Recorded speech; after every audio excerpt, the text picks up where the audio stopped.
ہم نے تو کوئی کام بھی نہیں کیا، تو ان کو ساتھ کوئی کام بھی بتا دیں کہ اگر آپ سیاست میں مداخلت نہیں کریں گے نا تو پھر یہ آپ کا کام ہوگا، آپ نے یہ کام کرنا ہے، آپ نے دہشت گردوں کی لوکیشن کا پتہ کرنا ہے، آپ نے دہشت گردوں کے ٹھکانے کا پتہ کرنا ہے، آپ نے دہشت گردوں کو جو ہے نا چن چن کے جہنم واصل کرنا ہے۔ بہرحال اٹارنی جنرل صاحب نے کہا ہے کہ بالکل اب سیاست میں یہ جو ہماری ایجنسیاں ہیں یہ بالکل مداخلت نہیں کرتی، اور وہ اللہ کو زیادہ تر یاد کرتی ہیں، زیادہ تر جو ہے نا ان کا ٹائم وہ گزرتا ہے اس کے عبادت کے کاموں میں، اور جو ہے نا وہ اس میں قبر کو یاد کرنے میں۔ تو یہ بہرحال قادر خان مندوخیل نے سپریم کورٹ میں ان سے پوچھا ہے، کیونکہ یہ کیس چل رہا ہے اصغر خان کیس۔ اصغر خان یہ پتہ نہیں کتنے سال ہو گئے ہیں اس کیس کو، جب جرنیلوں میں پیسے بانٹے تھے، آگے اس کا ذکر کرتا ہوں، فوج نے کہ فلاں الیکشن جیتے اور فلاں الیکشن ہارے۔ بہرحال آج عدالت کو بتا دیا گیا ہے کہ ہماری جو ایجنسیاں ہیں وہ سیاست میں بالکل جو ہے وہ مداخلت نہیں کرتی، ان کا سیاست سے کسی قسم کا جو ہے وہ کوئی تعلق نہیں ہے۔ مولانا فضل الرحمان نے کہا کہ اربوں روپے لیے گئے، اس کے علاوہ محمود خان اچکزئی نے کہا کہ وہ اربوں روپے لیے گئے، جاوید لطیف نے کہا ایک ایک سیٹ کے کروڑوں روپے لیے گئے۔ لیکن آپ کو پتہ ہے سیاستدان جھوٹ بولتے رہتے ہیں، سیاستدان جو ہے وہ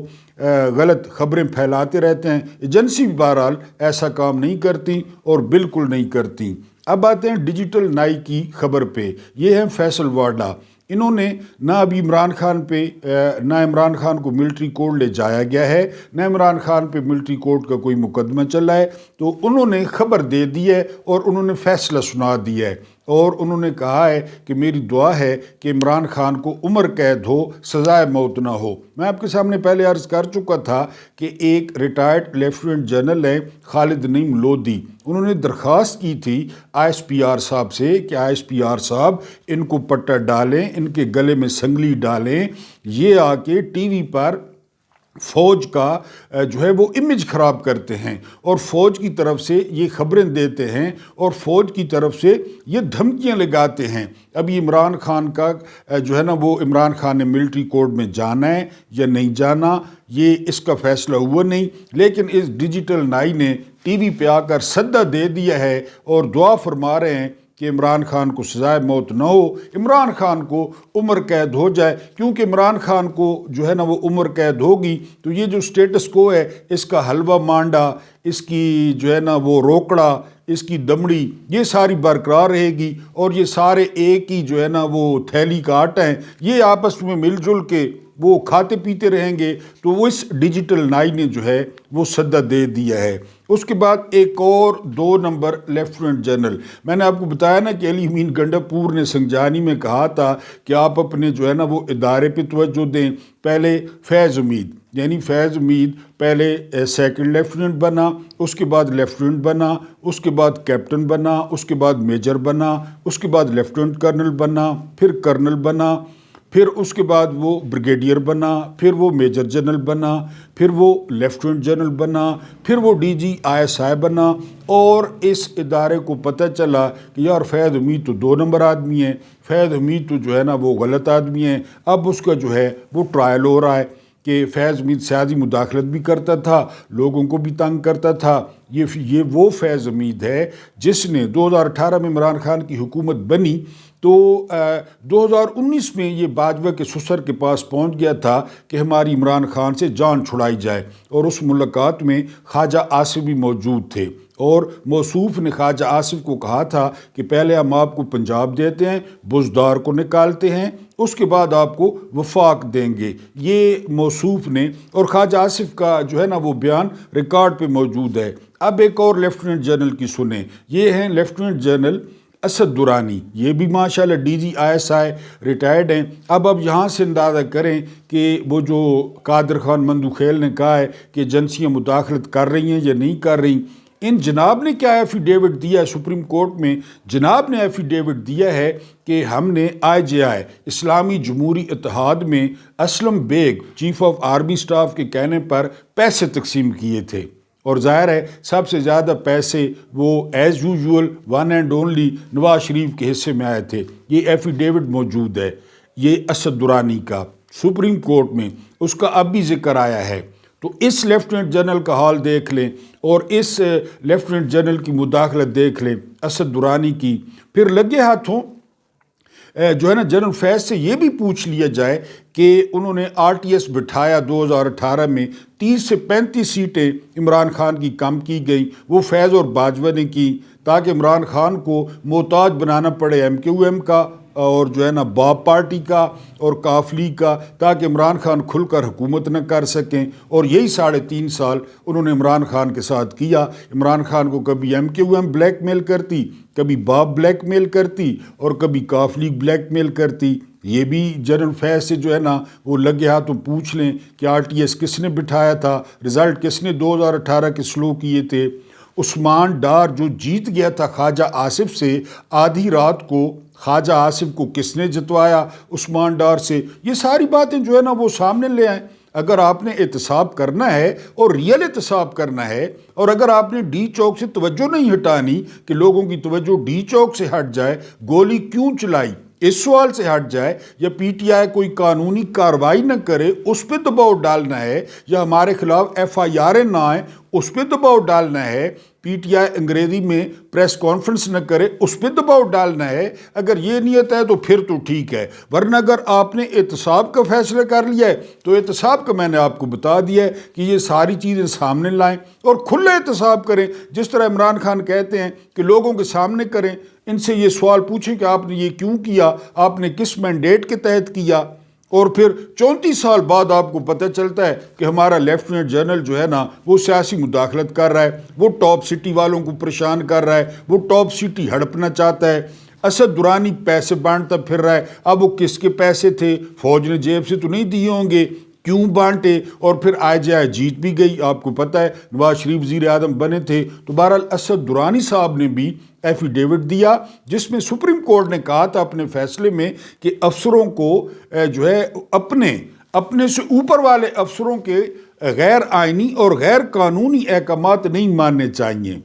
اب اگر کوئی نہیں مانتا تو وہ غداری ہے، وہ وطن دشمنی ہے، وہ ملک کی سلامتی کے خلاف ہے۔ بہرحال یہ اسد درانی صاحب نے جو ہے نا یہ گل کھلائے ہیں۔ Asghar Khan case supreme court میں چل رہا ہے اور اس پہ جو ہے نا یہ تھوڑی سی آپ کے سامنے تفصیل بیان کرنی تھی۔ اس کے بعد رانا ثناء اللہ صاحب ملے ہیں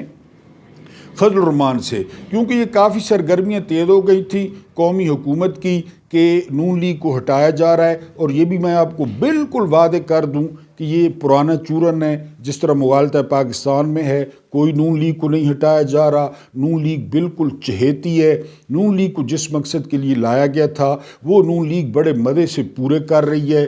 اس نے مدت ملازمت بڑھا دی، آئینی ترمیم کرا دی۔ صرف ایک چیز پہ فوکس رکھیں، وہ جو ہماری مین سٹوری ہے جو ہے نا وہ ڈراپ سائیڈ نیوز کی کہ گولی کیوں چلائی، یہ سارا اسی طرف جو ہے نا وہ معاملہ جا رہا ہے۔ فضل الرحمان کے گھر پہلے بلاول پہنچ گیا، پھر فیصل واڈا پہنچ گیا، پھر رانا ثناء اللہ پہنچ گیا، اور ملک میں جو ہے نا وہ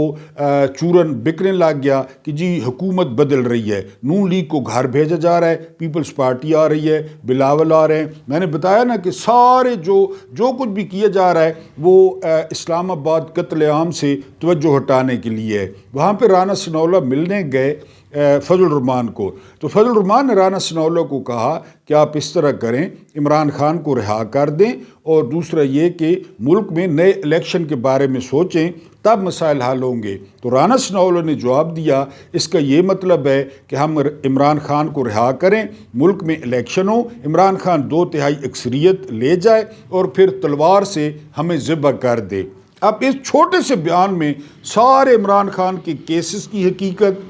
عمران خان کی کرپشن کی حقیقت، عمران خان کے جیل کی حقیقت، وہ جو چیئرمین نیب ہے لانتی اس کی حقیقت، وہ بھی لیفٹیننٹ جنرل ہے، وہ صاف ہو گئی ہے کہ جی انہوں نے اپنی ڈر کی وجہ سے عمران خان کو بند کیا ہوا ہے۔ کوئی کیس نہیں ہے، کوئی توشہ خانہ نہیں ہے، کوئی القادر نہیں ہے، صرف وجہ یہ ہے عمران خان باہر آتا ہے تو کھاتا ہے، اور سارا دن اور ساری رات یہ ڈیجیٹل نائی ان کو ڈراتے رہتے ہیں کہ جو کچھ تم لوگوں نے عمران اور عمران کی پارٹی کے ساتھ کر دیا ہے، اور خاص کر اب اسلام آباد ڈی چوک میں جو ڈی چوک میسیکر کیا ہے، تو اس کا حساب عمران خان لیں گے۔ تو رانا ثناءاللہ نے فضل الرحمان کو کہا ہے کہ آپ یہ چاہتے ہیں عمران خان آئے، 2/3 اکثریت لے اور ہم پہ آرا چلا دے، رندہ پھیر دے۔ یعنی ایک یہ بات بھی اسٹیبلش ہو گئی کہ عمران خان سب سے زیادہ پاپولر ہیں، اور عمران خان باہر آ کر الیکشن لڑے تو وہ 2/3 اکثریت لے جائیں گے، چاہے ادارے خلاف ہوں، اسٹیبلشمنٹ خلاف ہو،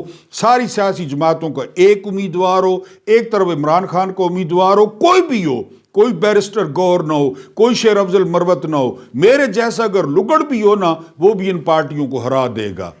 تو بہرحال یہ رانا ثناءاللہ نے اعتراف کیا ہے کہ جی عمران خان کو چھوڑتے ہیں تو وہ ہم پہ رندہ پھیر دے گا، اور رانا ثناءاللہ صاحب بکرے کی ماں کب تک خیر منائے گی؟ آپ پہ رندہ پھرنا ہے۔ آپ لوگ 2 نمبر ہیں، آپ لوگ چور ہیں، آپ ڈاکو ہیں، آپ لٹیرے ہیں، آپ مینڈیٹ چور ہیں، آپ اسٹیبلشمنٹ کے پالشی ہیں، آپ اسٹیبلشمنٹ کے جو ہے نا مالشی ہیں، آپ پہ رندہ پھرنا ہی پھرنا ہے۔ اب ہم آتے ہیں اپنی مین سٹوری پہ جو بم شیل ہے، اور میں نے کہا میں آپ کو سٹوری بتا رہا ہوں اور کچھ نہیں وہ کر رہا۔ سٹوری ہے جی ڈراپ سائٹ نیوز کی، اور یہ دی ہے مرتضی حسین اور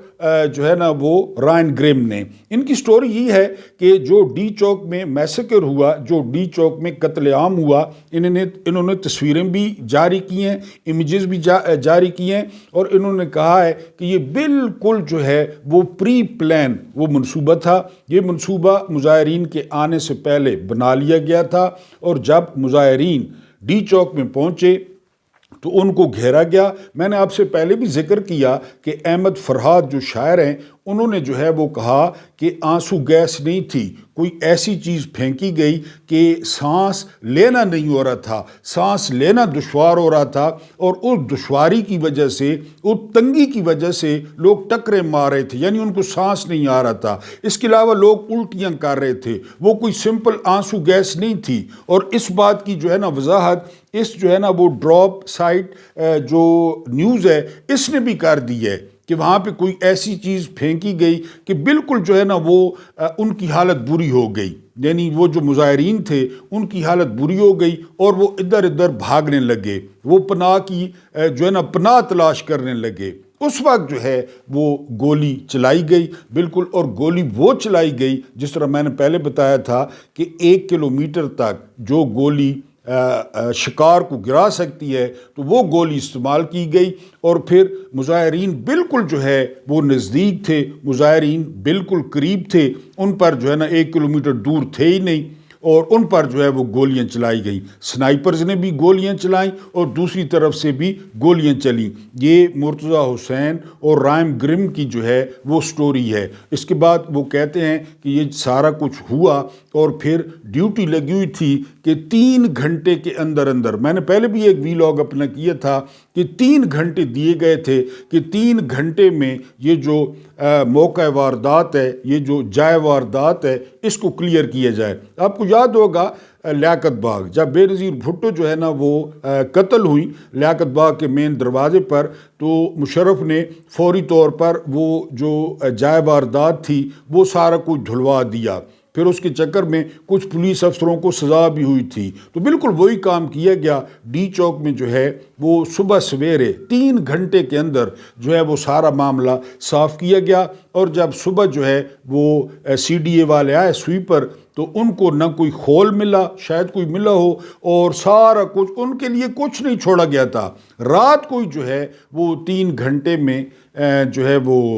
سارا کچھ کلیئر کر دیا گیا، سارا کچھ دھو دھا دیا گیا، اور ہر چیز روٹین میں آ گئی۔ بہرحال یہ اس میں جو امپورٹنٹ نقطہ ہے، وہ امپورٹنٹ نقطہ یہ ہے کہ مظاہرین کے اسلام آباد پہنچنے سے پہلے یہ فیصلہ کر لیا گیا تھا کہ جی آپریشن کرنا ہے، ان کو سبق سکھانا ہے، ان کو گولی مارنی ہے،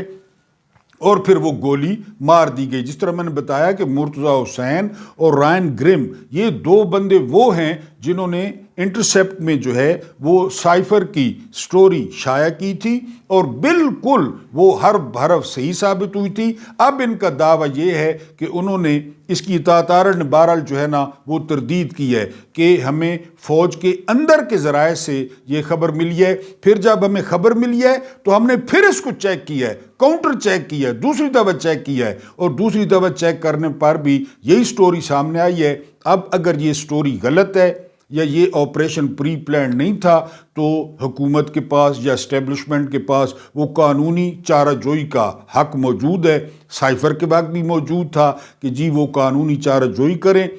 جو ہے نا رائن گرم اور مرتضیٰ حسین پہ ان پہ مقدمہ کریں کہ انہوں نے جھوٹی خبر دی ہے، لیکن آپ میری بات لکھ لیں کہ کوئی بھی مقدمہ نہیں ہوگا، کوئی بھی قانونی چارہ جوئی نہیں ہوگی، کیونکہ وہ ویسے جو ہے یہ منیب فاروق کی طرح یا جو انصار عباسی ہیں ان کی طرح وہ خواہشات پہ وہ خبر نہیں چھاپتے، بلکہ پہلے وہ خبر کو اچھی طرح چھان پھٹک کے اس کے بعد شائع کرتے ہیں۔ تو اگر جو ہے ان پہ قانونی کارروائی کرنی ہے تو کریں۔ میں نے بہرحال آپ کے سامنے ڈراپ سائیڈ نیوز کی جو ہے وہ مین سٹوری رکھ دی کہ یہ دعویٰ ہے دو جرنلسٹ کا کہ یہ جو آپریشن تھا یہ بالکل پری پلان تھا۔ اللہ پاک آپ کو آسانیاں عطا فرمائے، آسانیاں بانٹنے کی توفیق عطا فرمائے۔ میرا رب کریم آپ کے اور میرے مرحومین کی مغفرت فرمائے، ان کے ساتھ